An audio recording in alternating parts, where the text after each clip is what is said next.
어제 말씀에서 야곱은 아버지 이삭의 축복을 받았습니다. 그리고 이 아버지 이삭의 축복과 함께 또한 사랑하는 어머니의 배웅을 받으며 하란으로 출발합니다. 오늘 10절 말씀 보면 야곱이 부엘세바에서 떠나 하란으로 향하여 갔다라고 기록하고 있습니다. 이스라엘의 그 길을 보게 되면 제가 처음에 이스라엘에 가니까 어떤 선교사님이 저한테 이렇게 말씀하시더라고요. 이스라엘의 그 길은 이스라엘의 그 예루살렘서부터 이게 쭉 길이 뭐처럼 생각하시면 되냐고 얘기하냐면 생선 뼈처럼 생각하면 된다라고 이렇게 이야기를 하시더라고요. 가장 가운데 쪽으로다 이렇게 봉우리들이 이렇게 꼭대기가 이렇게 쭉 이어져 있고요. 그리고 그 옆으로다 이제 동쪽과 서쪽으로다 이렇게 골짜기들이 생기면서 이렇게 내려와 있는 그런 모습인데, 이 베델 같은 경우 오늘 이제 가고 있는 이 길이 야곱이 어디로다 가는 거냐면 이 생선의 가장 가운데 길로다 지금 이렇게 쭉 가는 겁니다. 이게 바로 족장의 도로입니다. 족장의 도로. 아브라함이 지나왔었고 또한 이삭이 지나다녔던 그러한 길, 또 그 길을 따라서 누가 가는 거냐면 야곱이 출발하고 있습니다. 부엘세바는 이스라엘의 남쪽이 가장 끝입니다. 가장 남쪽에서 하란이라고 하면 가장 아브라함이 그 가나안 땅으로 넘어오기 전에 출발하였던 것이 바로 하란이죠. 그러니까 부엘세바에서 하란으로 갔다라는 것은 아브라함이 지나왔던 그 길을 다시 야곱이 따라서 간다라는 것을 의미합니다. 이 길이 보통 길이 아니죠. 800km의 그 길이니까 이게 얼마나 먼 길입니까? 그리고 더군다나 지금 가고 있는 이 상황은 자신의 형이 언제 따라올지 모르는 그 상황이며 또한 아무것도 가지지 않고 출발한 그 상황이죠. 오늘 11절 말씀 또 보게 되면 그가 그렇게 가다가 한 곳에 이르러서 유숙하려고 합니다. 근데 유숙하려고 하는데 보이는 곳에 아무것도 없어요. 인가라도 있으면 그쪽에 들어가서 쉴 수 있을 테지만 그런 게 없었던 것 같습니다. 그러니까 그곳에 한 돌을 가져다가 베개로 삼고 이르러서 거기에서 누워서 잠이 들었다라고 기록하고 있습니다. 요즘에는 이러한 것들을 일부러 즐기려고 하지만 이게 지금 떠나면서 이게 얼마나 참 상황이 그렇겠습니까? 지금 나이가 지금 77세 정도 이게 계산해 보면 되는데 이 정도의 나이에 결혼하러 가겠다라고 여기에 가고 있는 이러한 모습, 한 곳에 이르러서 잠잘 것도 없이 그곳에 그냥 누워서 잠들려고 하는 이 야곱, 그리고 잠들었을 때에, 그런데 그렇게 피곤하여서 잠들었을 때에 한 꿈을 꾸었습니다. 한 꿈을 꾸었습니다. 그 꿈이 무엇입니까? 사닥다리가 땅에서 하늘보다 높이 있는 그 사닥다리고요. 그 꼭대기가 하늘에 닿아 있습니다. 하늘에 닿아 있고 또 보니까 무엇이냐 하면 하나님의 사자들이 그 위로다 오르락 내리락 하는 그러한 모습. 또 무엇을 야곱이 보고 있습니까? 여호와께서 그 위에 서서 나는 내 하나님 나는 여호와 하나님이라고 하는 그 모습을 바로 야곱이 보았던 것입니다. 앞에 우리 야곱이 바로 출발하기 직전에 보게 되면 에서도 보았었죠. 에서가 보았던 건 무엇이었습니까? 자신이 그 결혼하였던 그러한 아내들이 아버지를 기쁘게 하지 못하고 또한 야곱이 축복하는 것을 보았었는데 야곱은 그것이 아니라 하나님이 보여주시는 그 꿈을 보았습니다. 하나님이 보게 하셨죠. 꿈에 본즉 사닥다리를 보았고 또 본즉 하나님의 사자들이 오르락 내리락 하는 것을 보았었고 또 본즉 여호와께서 그곳에 계신 것을 보았습니다. 근데 여호와 하나님이 어디에 계십니까? 가까이 계세요. 가까이 계세요. 멀리 계신 게 아닙니다. 가까이 계신 겁니다. 지금 말하고 계신 것을 야곱이 들을 정도이니 바로 야곱과 가까이 계셨다는 것을 우리가 알 수 있죠. 그곳에서 야곱에게 약속하시는 것이 무엇입니까? 나는 너의 조부 아브라함의 하나님이요 이삭의 하나님이라. 지금 야곱은 우리가 아는 것과 같이 자신의 아버지의 그러한 그늘을 떠나서 출발하고 있습니다. 아버지에게서 이제 독립하는 거죠. 근데 그 독립할 때 아무것도 없이 그냥 지팡이만 들고 가는 그러한 상황 속에서 야곱이 정말로 필요한 만나야 될 분이 누구겠습니까? 이삭의 도움이겠습니까? 아니면 그 지금 하란에 가서 만나야 될 라반이겠습니까? 아닙니다. 하나님입니다. 나는 너의 조부 아브라함의 하나님이요 이삭의 하나님이라. 아브라함을 만나 주셨던 것과 같이 이삭을 만나 주셨던 것 같이 지금 야곱이 만나야 될 분은 바로 하나님이셨죠. 하나님. 이게 바로 야곱에게 있는 엄청난 축복이 아닙니까? 하나님이 그곳에서 만나 주신 겁니다. 그런데 하나님이 이렇게 야곱을 만나 주실 때 야곱이 하나님을 만날 만한 어떠한 조건이라던가 만나야 되는 어떠한 당위성이 있습니까? 없어요.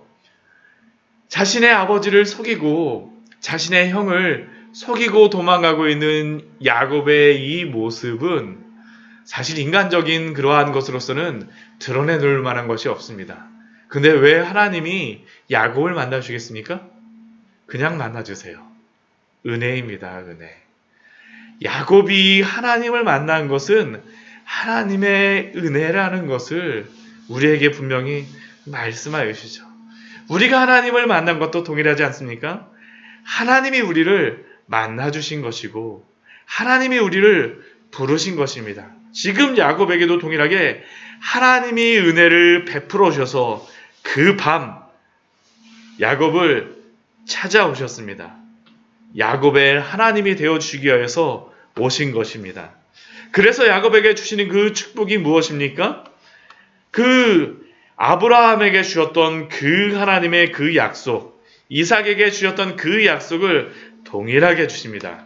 그 14절 말씀과 15절 말씀에 보게 되면 그 약속들을 주시죠. 먼저 내 자손, 그 13절 그 뒷부분에 뒤에 보게 되면 내가 누워있는 땅을 내가 너와 내 자손에게 주리니 먼저 땅에 대한 약속을 주십니다. 이 땅을 너에게 주겠다. 너가 지금 떠나지만 이 땅을 내가 너에게 주겠다. 아브라함에게 약속하셨던 것처럼 이삭에게 약속하셨던 것처럼 누워있는 이 땅을 내가 내 자손에게 주겠다.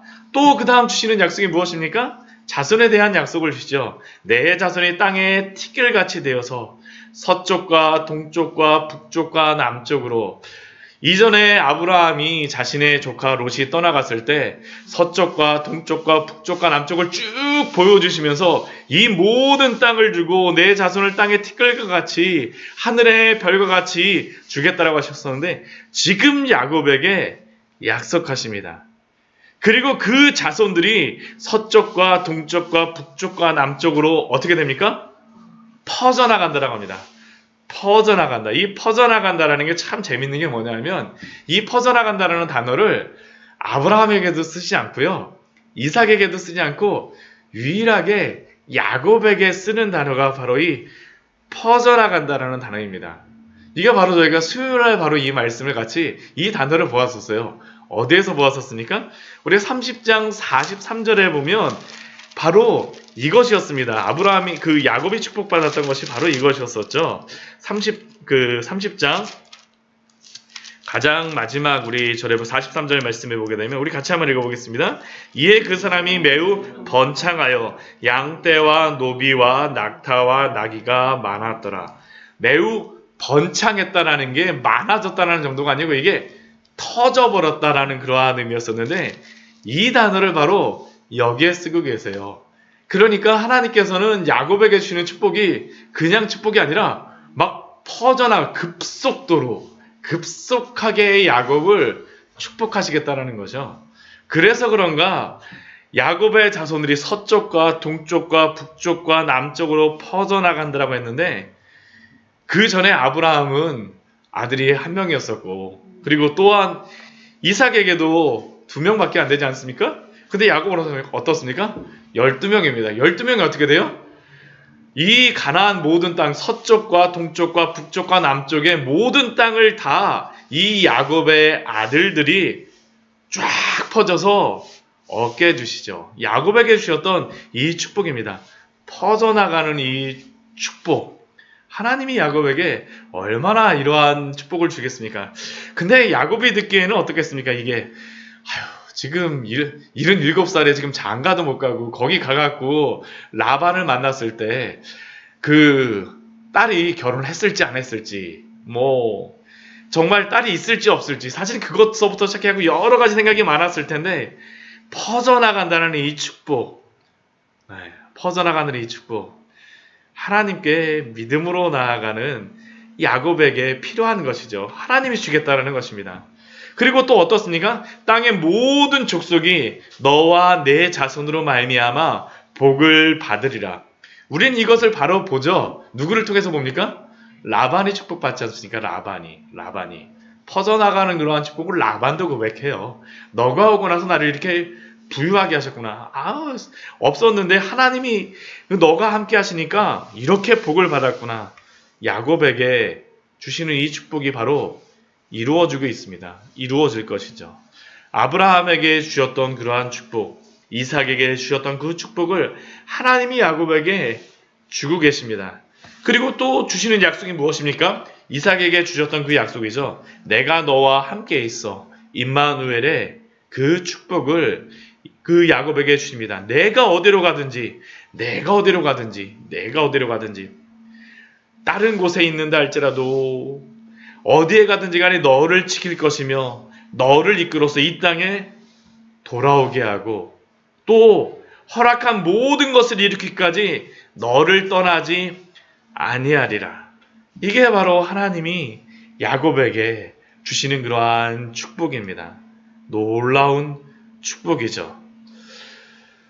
오늘 이 축복을 받았을 때 야곱이 알게 된 것이 무엇입니까? 이게 16절 말씀이 참 놀라운 고백입니다. 야곱이 이전까지는 축복을 내가 쟁취하겠다라는 게 바로 야곱의 그러한 생각이고 야곱의 그러한 목적이었었는데 야곱이 그 다음에 꿈에서 깨어서 고백하는 게 무엇입니까? 여호와께서 과연 여기 계시거늘 여호와께서 여기 계시다라는 것을 그가 발견하였죠. 놀라운 발견입니다. 아버지의 그늘을 떠나가고 미래를 장담할 수 없는 그곳에도 함께 계신 것이고 자신의 형이 뒤따라 올지 몰라서 걱정하고요 잠들어 있는 그곳에도 바로 하나님이 계신 것입니다. 오늘 말씀을 보게 되면 그 11절과 12절 말씀은 반복되는 단어들이 반복되는 단어들이 있죠. 본다라는 것이 반복되어 있고 또 11절 말씀에도 보면 반복되는 것이 한 곳, 거기, 그곳, 이름 없는 그곳이었습니다. 이름 없는 그곳. 그냥 누워있는 그곳이었어요.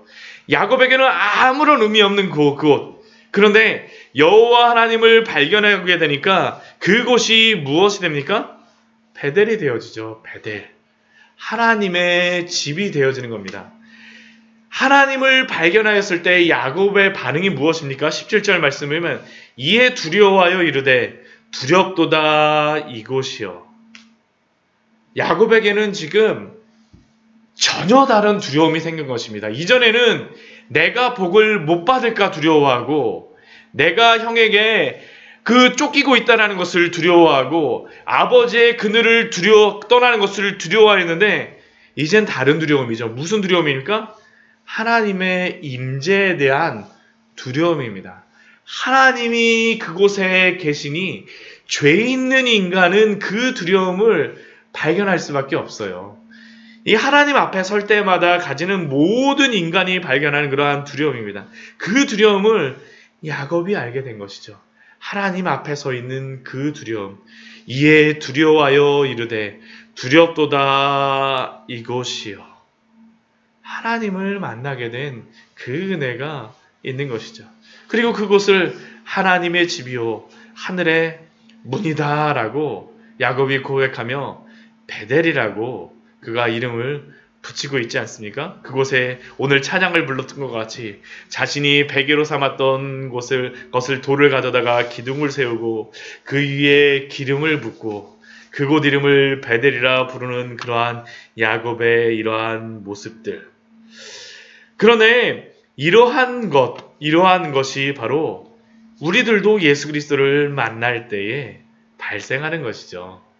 우리가 예수님을 만날 때에 바로 우리가 예수님 앞에서 우리의 죄를 보게 되고 하나님 예수 그리스도를 통하여서 그 은혜, 그 하나님이 예수 그리스도가 우리와 함께 하신 것을 발견하는 것이 바로 예수 그리스도를 만날 때 발생하는 것이 아닙니까? 오늘 이 장면은 창세기 말씀을 예수님이 인용하십니다. 요한복음 말씀에서 분명히 인용하시죠. 요한복음 1장 50절 말씀을 보게 되면 이 말씀과 결코 띄어서 생각할 수가 없습니다. 우리 요한복음 1장 50절 말씀을 보면 예수님이 이렇게 말씀하십니다. 1장 50절 가장 마지막에 우리 나다나엘을 만나셨을 때에 예수님이 50절 51절 말씀에서 이렇게 말씀하시죠. 50절 말씀 먼저 같이 읽겠습니다. 예수께서 대답하여 이르시되 내가 너를 무화과 나무 아래에서 보았다 함으로 믿느냐 이보다 더 큰 일을 보리라.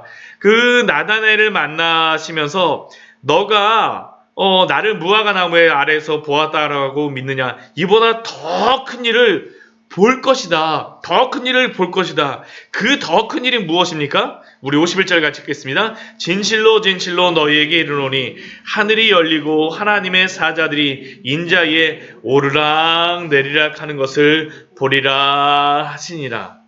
바로 그 더 큰 일은 창세기 28장의 오늘 베델의 말씀을 예수님이 인용하고 계시죠. 인용하고 계세요. 그리고 이것은 하늘이 열리고 하나님의 사자들이 인자 위에 오르락 내리락 하였다라는 것은 결국 그 야곱과 만나 주셨던 그 분이 누구라는 겁니까? 하나님 여호와이신데 예수님이라는 것을 또한 우리에게 알려주고 있습니다. 예수 그리스도의 복음, 그 복음이 세상의 다른 종교, 다른 지식, 다른 철학, 이 세상의 모든 학문과 다른 것이 무엇입니까? 다른 것이 아닙니다. 유일하게 근본적으로 다른 것이 무엇이냐면 세상의 종교와 철학과 세상의 모든 학문은 인간이 수련하고 공부하고 득도를 하여서 어떻게 합니까? 스스로 사닥다리를 만들어서 하늘로 올라가는 것이에요. 근데 오늘 말씀은 무엇입니까? 하나님이 내려와 주세요. 이게 바로 차이죠. 하나님이 내려오셨다라는 것을 요한복음 말씀에서 알려주셨던 것입니다. 더 큰 일이 다른 게 아닙니다. 하나님이신 그 삼위일체 하나님의 이이신 성자 예수님께서 내려와 주셨어요. 그게 바로 더 큰 일입니다. 야곱에게 내려와서 만나주신 그 하나님, 세상의 모든 종교는 하늘로 올라가서 하나님을 만나겠다라고, 바벨의 그 탑도 인간이 만들어서 하늘까지 이르러가겠다라고 하게 했지만 하나님이 우리에게 주신 그 구원의 방법, 그 은혜는 무엇입니까? 하나님이 내려오시겠다는 것이죠. 예수 그리스도가 내려오셔서 만나주시는 그 은혜, 그것이 바로 복음이며 또한 그것이 바로 하나님의 은혜가 아닙니까? 우리가 구원을 받는 것은 다른 것이 아니죠. 예수 그리스도, 인간이 하나님께서 육신을 입어 이 땅에 내려오심으로 말미암아 우리를 만나주시고 우리를 구원하신 그 은혜, 이게 바로 오늘 우리에게 주신 그 은혜가 아닙니까? 오늘 우리가 살아가는 그것이 아닙니까? 야곱이 바로 이것을 고백하고 이 은혜가 있었던 것입니다. 하나님의 집, 이것이 바로 하나님의 집인 줄 믿습니다. 하나님이 우리와 함께 하십니다. 그러나 야곱은 아직도 좀 갈 길은 멀어요. 왜 멀겠습니까? 하나님이 이렇게 약속하여 주셨음에도 불구하고 야곱은 그 앞에 조건을 붙입니다. 그 조건이 무엇입니까? 하나님이 나와 함께 계셔서 내가 가는 이 길에서 나를 지키시고 먹을 떡과 입을 옷을 주시고 내가 평안히 아버지 집으로 돌아오게 하시면, 그래야지만 어떻게 하겠다는 겁니까? 하나님이 나의 하나님이 되실 것이고 이 돌이 하나님의 집이 될 것이고 내가 하나님께 11조를 바치겠습니다라고 말하고 있습니다. 아직까지 야곱에게는 갈 길은 조금 멉니다. 그러나 하나님이 이렇게 만나신 야곱을 어떻게 하시겠습니까? 만나주세요. 우리가 나중에 야곱이 가나안 땅에 들어와서도 만나지 않으려고 하니까 어떻게 하십니까? 하나님이 야곱을 베델로다 부르세요. 세겜 사건을 통해서 불러주시죠. 그래서 하나님의 이 약속을 이루게 하십니다. 야곱이 아니라 하나님이 불러주시는 것입니다. 이게 바로 하나님의 은혜이죠. 때로는 우리가 하나님과 세상을 겸하여 섬기려고 하지만 하나님은 우리로 하여금 그것을 기뻐하지 않으세요. 세상보다 하나님이 훨씬 더 귀중하다는 것을 우리로 하여금 알게 하실 것입니다. 이게 바로 예수님을 만나고 따라가는 것이죠. 야곱에게 주셨던 이 은혜가 오늘 하루 또한 우리의 평생에서도 함께 하실 줄 믿습니다. 오늘도 이 믿음 가운데 살아가신 우리 귀한 성도님들 되시길 축원합니다. 같이 기도하도록 하겠습니다. 하나님,